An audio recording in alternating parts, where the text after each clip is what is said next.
2000년도 초반에 제 건강이 어려웠을 때 두 가지 마음의 소원을 품었어요. 첫 번째는 항암 부작용으로 설교가 쉽지 않아서 피아노 의자 강대상 뒤에 놓고 앉아서 띄엄띄엄 메모지에 몇 자 적어서 설교할 때 내가 자유롭게 타이핑을 할 수 있는 정도의 손가락이 마비된 게 풀리고 설교 준비 넉넉하게 잘할 수 있는 그런 건강이 되면 주일날마다 설교한 설교를 모아서 설교집 하나 낼 수 있으면 좋겠다, 그런 마음의 소원을 품었습니다. 그때 제 큰아이가 초등학교 3학년, 둘째가 유치원생이었기 때문에 만약 내가 그때 서촌하게 된다면 우리 아이들이 아빠가 어떤 목사였는지를 알지 못할 것 같았어요. 그래서 아빠가 이런 설교를 했다라는 걸 아이들에게 보여주고 싶은 그런 마음이 있었기 때문입니다. 실력 있는 분들에게 내놓기에는 좀 부끄러워요. 워낙 충분하게 연구하지 못했고 또 묵상해서 잘 준비된 설교는 아니었기 때문에 그럼에도 불구하고 몇 권의 설교집을 낼 수 있었습니다. 이번 추수감사절 때 8번째 설교집이 나올 예정 중에 있습니다. 두 번째는 내 건강 만약에 허락된다면 교회당을 잘 건축하고 싶다 하는 소원을 품었습니다. 아직 완치 판정이 나지 않았을 때 교회당 건축을 위한 설계를 하고 건축 예산을 계획하고 그리고 2006년에 건축 기공 예배를 드릴 수 있었습니다. 그때는 우리 교회가 충서중앙지방이었는데 충서중앙지방의 지방회장 목사님 오셔서 설교해 주시고 천호동교회 또 은평교회가 제가 부목사였던 교회여서 목사님 초대해서 기공예배를 거창하게 드렸어요. 거기까지는 참 좋았는데 기공예배를 마치고 난 그 다음에 건축위원 가운데 몇 분이 목사님 건축하는 걸 반대하는 건 아닌데 건축위원을 우리는 사퇴하겠습니다, 그런 분들이 생겼습니다. 놀라기도 하고 당황스럽기도 하고 사퇴하겠다는 그 사람들을 쳐다볼 때 원망스러운 정도를 넘어서 화가 나더라고요. 화가. 아니, 이 사람들이 그런 뜻을 품었다면 기공예배 드리기 전에 우리는 못합니다, 안 하겠습니다 이러든지 기공예배 드리고 난 다음에 이렇게 사람을 난처하게 할 수가 있을까? 그 배신감이 이만저만이 아니었고 동네방네 소문 다 내고 그렇게 중요한 분을 다 모시다가 예배 드리는 그 자체가 엄청 부끄럽더라고요. 왜 내가 그런 예배를 드렸던 거 그냥 조용하게 할 걸 얼마나 후회를 했는지 몰라요. 기공예배 드리고 난 다음에 건축이 진전되지 않으니까 아니, 기공예배 드렸다면서 언제 건축 시작해요? 그렇게 사람들이 다 나한테 묻지 않는데 물어보는 것 같은 그런 제 심정이 됐습니다. 어디 쥐구멍이 있으면 정말 피할 구멍이 있다면 숨고 싶었던 그런 시간이 됐어요. 사람을 신뢰할 수 없구나. 믿음이 좋아 보였는데 또 함께 이 어려운 일 같이 잘 동력할 수 있는 동력자라 믿었는데 그렇게 믿었던 그 사람들을 신뢰할 수 없게 되니까 내 마음의 문이 닫히더라고요. 믿을 수 없다. 사람을 믿을 수 없다. 내 마음의 문이 닫히더라고요. 여러분, 인생 살다 보면 문을 닫을 때가 있습니다. 마음의 문을 닫고 관계의 문을 닫고 때로는 하나님 앞에서조차 문을 닫는 사람들도 있는 걸 보게 돼요. 오늘 본문 속 제자들도 그랬어요. 이 제자들은 스승이신 예수님이 십자가에 달려 죽으신 후에 모든 소망이 무너졌습니다. 그리고 유대인들이 자신들을 잡으러 올까 두려워 문을 꽁꽁 닫아 걸고 숨었습니다. 그런데 놀라운 일은 그 자리에 우리 주님께서 찾아오셨다는 일입니다. 함께 여러분 요한복음 20장 19절을 함께 봉독해 보겠습니다. 화면 보고 봉독합니다. 이날 곧 안식 후 첫날 저녁 때에 제자들이 유대인들을 두려워하여 모인 곳에 문들을 닫았더니 예수께서 오사 가운데 서서 이르시되 너희에게 평강이 있을지어다. 아멘. 안식 후 첫날 저녁, 이렇게 우리 개역성경에 번역이 되어 있는데 성경 원어에 나타나 있는 문자대로 읽으면 안식 후 첫날, 안식일 후의 첫째 날, 이렇게 번역해야 정확한 원어 번역이 됩니다. 오늘로 말하면 주일인 거죠. 주일. 토요일에 안식일이 끝나고 난 다음 날이니까 오늘 이 주일날 우리 주님께서 제자들을 찾아오신 거예요. 제자들의 상태는 유대인들의 박해가 두려워서 문을 닫고 숨어 있는 상태였고 절망과 공포로 가득했습니다. 제자들이 함께 모인 그 자리는 서로를 도두어주고 격려하고 우리 잘해보자 이렇게 할 수 있는 그런 분위기가 아니라 우리 언제 잡혀갈지 몰라, 우리도 예수님처럼 십자가에 못 박히게 되는 이런 일은 혹시 일어나지 않을까? 두려움으로, 불안으로 그렇게 있었던 장소였던 것입니다. 그래서 문들을 닫고 집안에 있는 모든 문을 다 꽁꽁 걸어 닫은 거예요. 그런데 우리 주님께서 그곳에 찾아오신 것입니다. 예수께서 오사 가운데 서서, 오늘 본문에 그렇게 표현되어 있는데 죽음을 이기신 우리 주님은 문이 닫혀 있음에도 불구하고 공간을 초월하는 이 신령한 몸이 돼서 문을 닫아 건 그 공간 안에 들어오셨다는 것입니다. 이것은 영광스러운 몸의 특성을 보여주어요. 저와 여러분이 앞으로 그 언젠가 부활하든지 아니면 예수님이 다시 오셔서 우리가 휴거를 하게 돼서 부활의 영체와 같은 몸으로 변화되게 되면 공간의 제한을 받지 않는 예수님의 이 부활하신 몸과 똑같은 몸이 되는 것입니다. 이런 사례가 베드로에게도 한 번 있었죠. 베드로가 감옥에 갇혀서 두 사람 사이에 묶여 있게 될 때 주의 천사가 나타나서 베드로를 깨우고 그리고 착고가 풀어져서 문 밖으로 인도함을 받습니다. 착고가 풀리고 문이 열려서 문 밖까지 다 나오게 되는 그 시간까지 아무도 베드로가 그렇게 움직이고 있는 것들을 전혀 알지 못하는 그런 상황이 되어 있었던 걸 우리가 보면 하나님의 일하심과 예수님의 부활하셔서 영체를 입게 된 그 몸의 특성이 우리가 지금 이 현재 생명을 누리고 있는 지금 누리는 이것과는 전혀 차원이 다른 상태가 되는 거로구나 라는 것을 깨달아 알 수 있습니다. 예수님께서 그들 가운데 서셨다라는 표현이 오늘 본문에 나오는데 제자들이 함께 있는 그 가운데 거기에 찾아오셨다. 단순히 방문한 게 아니고 그 제자들의 모임의 중심에 주 예수님께서 찾아오셨다는 뜻이에요.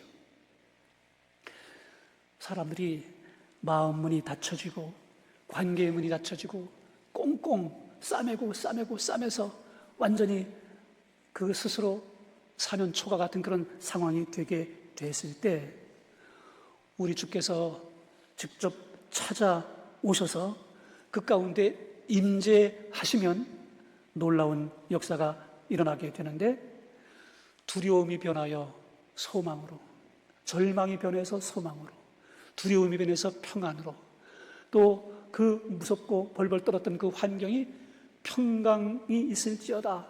주께서 말씀하신 대로 놀라운 평화를 누릴 수 있는 상태로 변화되게 되는 일이 일어나게 되는 것입니다.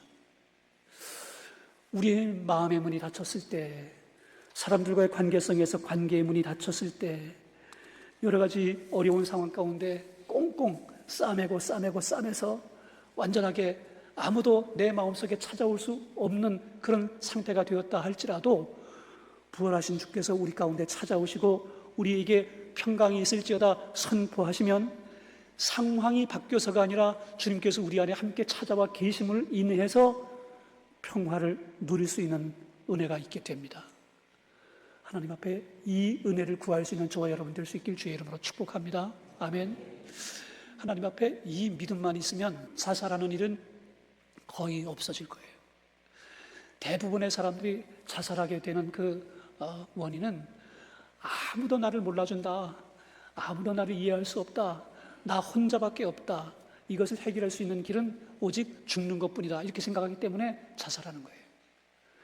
그런데 우리 주께서 우리의 심중 속에 찾아오시면 넉넉히 그와 같은 두려움, 또 그와 같은 모든 공포를 이기고 평화를 누릴 수 있는 에이레네라고 하는 평화인데, 평화를 누릴 수 있는 상태로 바뀌게 돼요.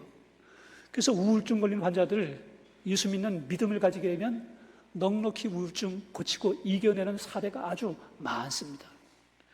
여러분과 제가 하나님 앞에 어떤 경우가 됐든지 간 주님께서 우리 안에 찾아오시는 이 평화를 주시는 그 은혜를 누리며 사는 우리 모두가 될 수 있길 주의 이름으로 축복합니다. 아멘. 요한복음 20장 20절로 21절을 함께 봉독해 보겠어요. 20절. 이 말씀을 하시고 손과 옆구리를 보이시니 제자들이 주를 보고 기뻐하더라. 예수께서 또 이르시되 너희에게 평강이 있을지어다. 아버지께서 나를 보내신 것 같이 나도 너희를 보내노라. 아멘. 예수님께서 너희에게 평강이 있을지어다 라는 말씀을 오늘 본문에 2번을 반복해서 하세요. 평강이 있을지어다, 평강이 있을지어다.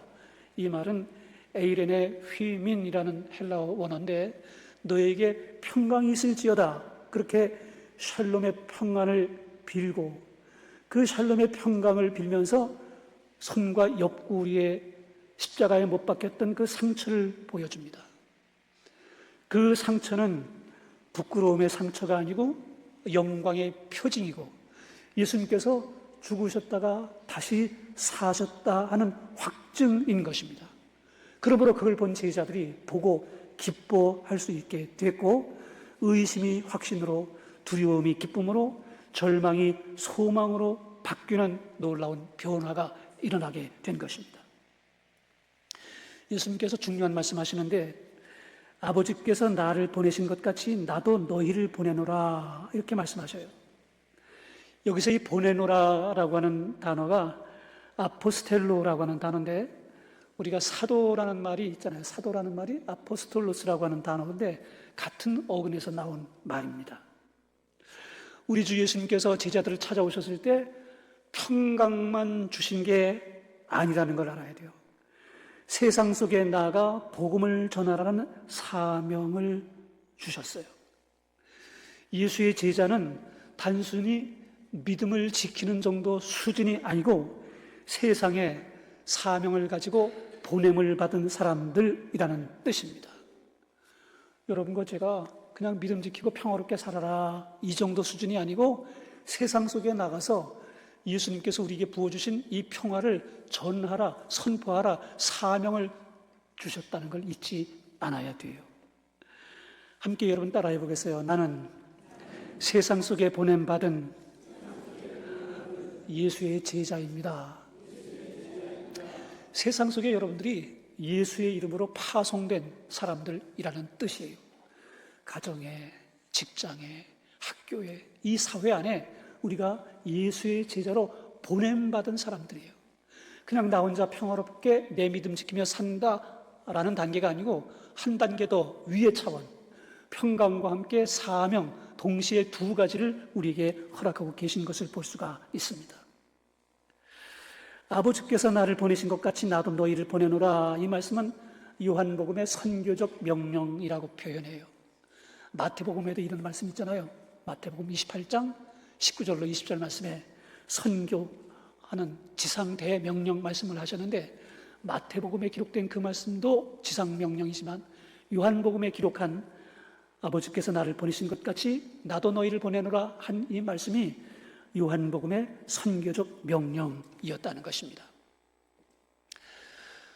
바나바가 안디옥에 믿는 사람들이 생겼다는 소식을 듣고 안디옥으로 가잖아요. 갈 때 혼자 가지 않고 다소에 있는 사울을 불러서 같이 가요. 가서 1년 동안 거기서 복음을 전하고 성경을 가르치고 예수 믿는 삶을 그곳에서 살아내게 돼요. 그랬더니 그 안디옥 지역에 살고 있는 사람들이 이 사람들을 보고 크리스티아누스라고 불렀어요. 크리스티아누스라는 말은 영어로 말하면 크리스찬이란 말이고 한국말로 말하면 그리스도인이라는 말인데, 예수를 따르고 예수를 배우고 예수를 전하고 예수를 닮은 사람들이로구나. 안디옥 지역에 있는 사람들이 이 예수 믿는 사람들을 그렇게 불렀던 거예요. 그러니까 세상 속에서 우리가 어떻게 살아야 되느냐? 안디옥 교회 신자들처럼 살면 돼요. 예수의 제자로, 예수님을 본받는 사람으로 그렇게 살게 되면 우리의 삶을 인해서 믿지 않는 사람들이 우리를 저 사람들은 예수 믿는 사람들이구나 인정하게 될 테고, 그 가운데 어떤 분들은 그 예수 믿는 믿음으로 인해서 변화된 우리의 모습을 보고 자신들도 믿을 마음이 생겨지는 사람들이 나타나게 될 거예요. 여러분과 제 삶 가운데 이런 은혜가 있게 되기를 주의 이름으로 축복합니다. 아멘. 22절로 23절을 함께 봉독합니다. 22절. 이 말씀을 하시고 그들을 향하사 숨을 내쉬며 이르시되 성령을 받으라. 너희가 누구의 죄든지 사하면 사하여질 것이요 누구의 죄든지 그대로 두면 그대로 있으리라 하시니라. 아멘.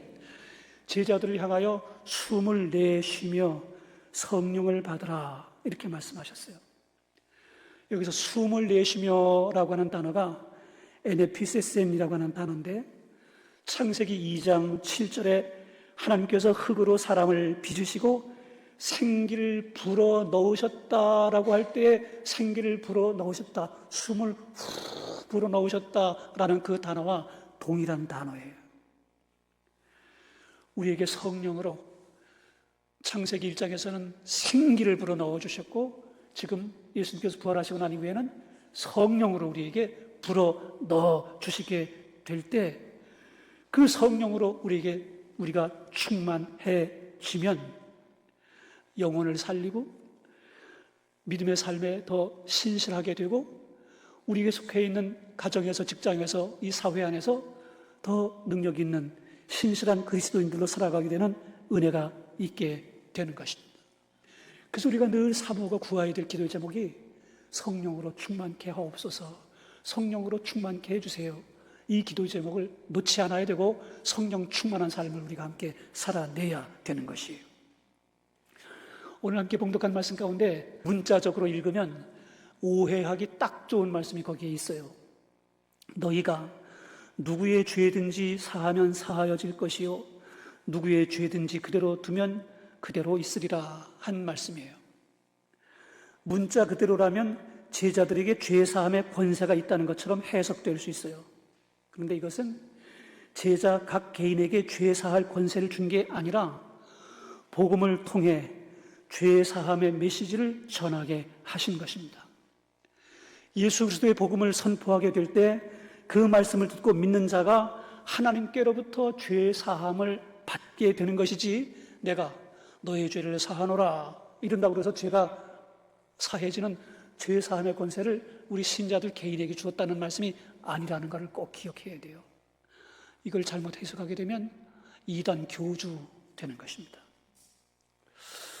오늘도 우리에게 하나님께서 성령으로 충만케 하시기를 원하세요. 숨을 불어 넣어주셨던 창세기 2장에서처럼 부활하신 예수님이 제자들을 찾아가서 숨을 내쉬며 성령을 받으라 말씀하셨을 때처럼 성령으로 우리가 충만하게 되면 평강의 사람이 되고 사명의 사람이 되고 이 세상 속에서 예수의 제자로 놀라운 역사를 이룰 수 있는 사람들로 믿음의 삶을 살게 되는 것입니다. 오늘 함께 이 말씀을 듣는 우리 모두가 주께서 내 마음에 찾아오시면 어떤 두려움도 공포도 꽁꽁 내 내면을 다 닫았을지라도 해방되는 은혜가 있고 평강을 누리게 되고 성령을 받으라 하신 주의 말씀으로 우리가 주의 능력으로 더욱더 충만하게 된다는 이 귀한 진리를 잊지 않고 고백하고 성령 충만한 삶을 살아내는 저와 여러분 될 수 있기를 주의 이름으로 축복합니다. 아멘.